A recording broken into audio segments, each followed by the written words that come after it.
নীরা 90 টাকা নিয়ে বাজারে গেল এবং সে 90 টাকার বাজার করলো। তাহলে তার কাছে আর কত টাকা অবশিষ্ট রইল? প্রশ্নটি আবার বলি, নীরা 90 টাকা নিয়ে বাজারে গেল এবং সে 90 টাকার বাজার করলো। তাহলে তার কাছে আর কত টাকা অবশিষ্ট রইল?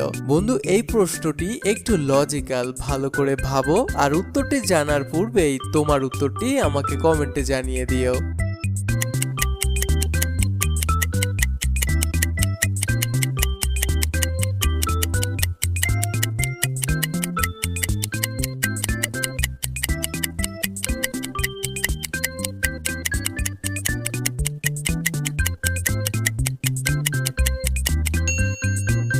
কি বন্ধুরা, পারলে উত্তরটি হচ্ছে 1 টাকাও থাকবে না, কারণ প্রশ্নে রয়েছে নীরা 90 টাকা নিয়ে বাজারে গেল।